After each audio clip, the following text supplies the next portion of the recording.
আগের একটা ভিডিও ঢেলেছিলাম, সেটাতে অনেক কমেন্ট আসছে যে ও বৃন্দাবনের জমিটা কোথায় নিয়েছো এবং জমির দামটা কীরকম, মানে প্রাইসটা কীরকম। রাধে রাধে বন্ধুরা, কেমন আছো তোমরা সবাই? আশা করছি সবাই সুস্থ এবং খুব ভালো আছো। আজকের ভিডিওতে তোমাদের সব কমেন্টের উত্তর দিব, দেখতে থাকো পুরো ভিডিওটা, আশা করি তোমাদের ভালো লাগবে। আর এখন চলে এসেছি, এই যে দেখো যেখানে জমি নিয়েছি, মানে জায়গা নিয়েছি বাড়ি বানানোর জন্য, তো সেখানেই চলে এসেছি। আর বাড়ি তো আমাদের সামনে মাসের থেকে হবে, যারা আমার ভিডিও রেগুলার দেখো তারা হয়তো জানো যে আমাদের সামনে মাসের থেকে ঘরের কাজে হাত দেব। তো চলো তোমাদেরকে জমিটা দেখিয়ে দিই, আর জমির কীরকম প্রাইস এবং কোথায় জমিটা সেটা তোমাদেরকে এই ভিডিওর মধ্যে পুরোটা ক্লিয়ার করব। এর আগের ভিডিওতেও দিয়েছি বন্ধুরা, হয়তো অনেকটা লেট, মানে পেছনের দিকে চলে গেছে, হয়তো চ্যানেলের মধ্যেও তোমরা খুঁজে পাচ্ছ না। তো চলো তোমরা, আমি এই ভিডিওটা তোমাদের জন্যই বানালাম, আর তোমাদেরকেও দেখিয়ে দিব কোন দিকে জায়গাগুলো আছে আর দাম কীরকম। তো তোমরা এখন দেখতে পাচ্ছ যে টোটো করে চলে যাচ্ছি, আর এই যে দেখতে পাচ্ছ শিব কলোনি, এটা কিন্তু শিব কলোনি তোমাদেরকে দেখাচ্ছি, যেটা এটা হচ্ছে রাধাকুণ্ড ওই পাশে আছে, আর এটা হলো পুরোটাই শিব কলোনি। পুরো আগে ফাঁকা মাঠ ছিল, তো এখন পুরো মানে শহরের মতো হয়ে গেছে। আর সব কিন্তু আমাদের বাঙালি, কোনো রকমের মানে অল্প বেশিরভাগ আমাদের বাঙালি পাবে, আর অল্প তোমরা মানে এমনি এখানকার যে অন্য আরও জায়গাকার হয়তো হিন্দি ভাষা যারা বলে আর কি তা হবে, এবং ব্রজবাসীও আছে। ব্রজবাসী অতটা পাবা না, কারণ ব্রজবাসীরা আছে রাধাকুণ্ডের আশেপাশে, আর এটা হচ্ছে শিব কলোনি, এটাও রাধাকুণ্ডে।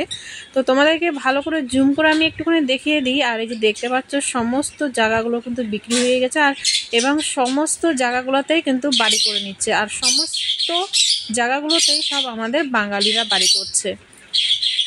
আর এই যে এই পাশটাও দেখতে পাচ্ছ পুরো ফাঁকা মাঠ। আর এই যে রোডটা দিয়ে যাচ্ছি বন্ধুরা, এটা কিন্তু বার্সেনার রোড, মানে গোবর্ধন থেকে সোজা যে বাস স্ট্যান্ডে উঠলে তোমাদেরকে বার্সেনায় নিয়ে যাবে, তো এই রাস্তা দিয়ে কিন্তু নিয়ে যাবে রাধাকুণ্ডের পেছন দিয়ে।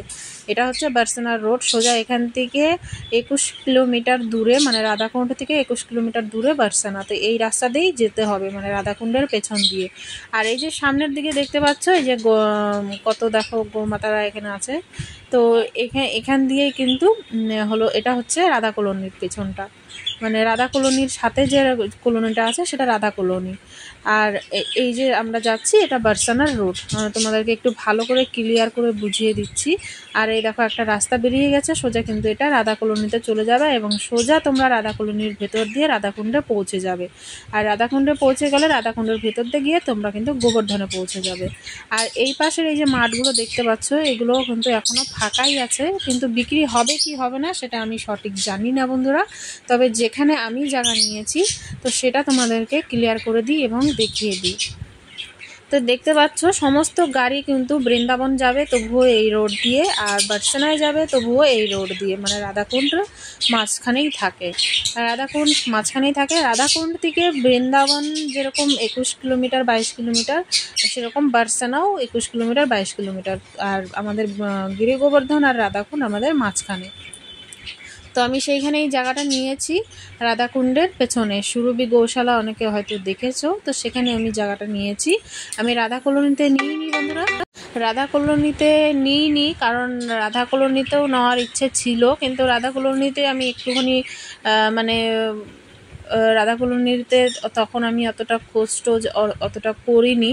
আমি প্রথমেই মানে যখনই জায়গা নেওয়ার আমার মানে চেষ্টা হয়েছে যে আমি এখানে জায়গা নেব, তো রাধারানী আমাকে ফার্স্টেই এখানে নিয়ে এসেছে, আর এখানে আমাদের জায়গাটাও হয়ে গেছে।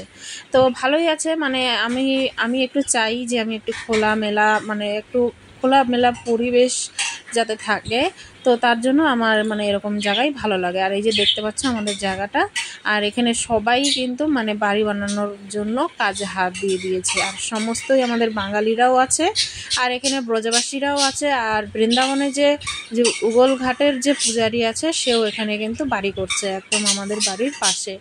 তো তোমরা এখনও এখানে জায়গা নিতে পারো বন্ধুরা, এখনও অনেক জায়গা আছে, তবে একটু কাছের দিকে হবে না। আমরা যে জায়গাটা নিয়েছি বন্ধুরা সেই জায়গাটা একটু রাস্তার পাশে, আর এখন সেই জায়গা আমরা যখন নিয়েছি তখনকার প্রাইস ছিল হচ্ছে 13,000 টাকা গজ, মানে আমরা যখন নিয়েছিলাম। আর এখন আমাদের সেই জায়গাটাই কিন্তু এখন বলছে 18-19 হাজার টাকা গজ। আমরা যখন 13,000 টাকা নিয়েছি তো সেই জমির দাম এখন এরকম হয়েছে। তো আস্তে আস্তে বৃন্দাবনে জমির দাম অনেকই বেড়ে যাচ্ছে বন্ধুরা। তো জমির দাম মানে একদমই হাই লেভেলে। তো দেখো এখানে এখনো ফাঁকা আছে, যে এই জমিগুলো দেখতে পাচ্ছ এগুলো কিন্তু একদমই ফাঁকা নাই। দেখো সবাই জায়গাগুলো কিনে কিনে কিন্তু পিলার গেড়ে রেখে দিয়েছে, সব একদম বিক্রি হয়ে গেছে। আর তোমাদেরকে ওই ভেতরের দিকে মানে দেখালাম, মানে একটু পেছনের দিকে, তবুও সুন্দর বন্ধুরা, খোলা পরিবেশ পাবে। যা মানে যেখানে জায়গাটা একটু ভেতরের দিকে আছে এখানে একটু খোলা পরিবেশ পাবে। আর সামনে দিয়ে কিন্তু রেল লাইন আছে, এই সাইডে আছে বার্সেনা রোড আর বৃন্দাবন রোড, আর ওই সাইডে পাবে তোমরা বৃন্দাবন মথুরা যে রেল লাইনটা মানে ট্রেন যায় সেই লাইনটা। তো এইদিকেও তোমরা জায়গাটা নিতে পারবে বন্ধুরা। তো এই সোজাসুজি তোমরা দেখতে পারবে কিন্তু রেল লাইন দেখা যাচ্ছে। আর এখন কিন্তু আমাদের রাধাকুণ্ডেও কিন্তু রাধাকুণ্ডের স্টেশন হয়ে যাচ্ছে। তো এই যে সোজা এটা এই ট্রেনটা যে আসে, কোথা থেকে আসে সেটা হয়তো আমি জানি না, তবে কিন্তু এটা সোজা মথুরাতে যায়। আর মথুরা আর গোবর্ধন স্টেশনটা বন্ধ আছে, চালু হয়ে যাবে মনে হয়। আর রাধাকুণ্ড স্টেশন হয়ে যাচ্ছে, নতুন করে হচ্ছে, তোমাদেরকে আমি অবশ্যই দেখাবো বন্ধুরা কোনো এক সময়। আর এখানে দেখতে পাচ্ছ সবাই কিন্তু প্রায় কাজ শুরু করে দিয়েছে। আর এটা হচ্ছে আমাদের যে কলোনিটা হবে, তো সেই কলোনির এটা হচ্ছে গৌশালা হবে। মানে গৌশালাটা কিন্তু অনেকদিন আগের থেকে হয়েছে, আমি জায়গা নিয়েছি তারও আগের থেকে গৌশালাটাই শুধু ছিল, তাছাড়া কোনো বাড়িঘরও ছিল না এবং প্লটও মানে খালি ছিল, অনেক খালি ছিল। এই যে আমি দাঁড়িয়ে আছি এই আশেপাশে প্লটগুলো সব ফাঁকা ছিল, আর এখন কিন্তু একটাও ফাঁকা নাই। সবাই কিন্তু মানে প্লট নিয়ে নিয়ে দেখো ঘরও করে ফেলেছে। ওইদিকে তো পুরো ঘর হয়ে গেছে, থাকতেও মানে লোকজন থাকছেও। তো এইরকম বন্ধুরা। আর এই যে আমাদের জায়গাটা, সামনের মাসে ঘরের কাজে হাত দেবো। তো তোমরা যদি এরকম বৃন্দাবনের ব্লগ দেখতে চাও বন্ধুরা, আমার চ্যানেলটিকে সাবস্ক্রাইব করতে থাকো। আরও কিছু যদি কমেন্টে জানার থাকে বন্ধুরা, তো সেটা কমেন্ট করে জানাতে পারো। আর আমি তোমাদেরকে জমির প্রাইসটা যে বলে দিলাম, সেটা কিন্তু ওই দিকের যে মানে আগের দিকে মানে রেল লাইনের পাশের দিকে যদি জায়গাটা নাও একটু হয়তো কম প্রাইসে পড়ে যাবে। কিন্তু এখন ওই জায়গা যখন আমি নিয়েছিলাম তখন 9,000 টাকা গজ ছিল, এখন কিন্তু 13,000 টাকা গজ হয়ে গেছে, কিংবা 15,000 টাকা, সঠিক আমি বলতে পারলাম না। তো যাই হোক, কমেন্টের উত্তর তোমরা হয়তো পেয়ে গেছো। আশা করি তোমাদের ভালো লেগেছে আজকের ভিডিওটা। চ্যানেলটাকে সাবস্ক্রাইব করে রেখো সুন্দর সুন্দর আপডেট পাওয়ার জন্য। আর আমরা ঘরের কাজে হাত দিব, তো তোমরা সাথে থেকো, আশীর্বাদ করো, পাশে থেকো। আর রাধে রাধে নাম জপ করো বেশি বেশি করে। যারা বৃন্দাবনে বাস করতে চাও সব থেকে কিন্তু রাধারানীর নাম জপ করতে হবে। রাধারানীর কৃপা পেলে তবেই বৃন্দাবনে বাস পাবে। তো সবাই ভালো থাকবে, সুস্থ থাকবে। আবার একটা সুন্দর ব্রজভূমি ভিডিও নিয়ে আসছি তোমাদের কাছে। ততক্ষণে সবাই ভালো থাকো, সুস্থ থাকো। আর বেশি বেশি করে, আবারও বলছি বন্ধুরা, বেশি বেশি করে রাধা নাম জপ করো। রাধে রাধে, হরে কৃষ্ণ, হরি বল, রাধে রাধে।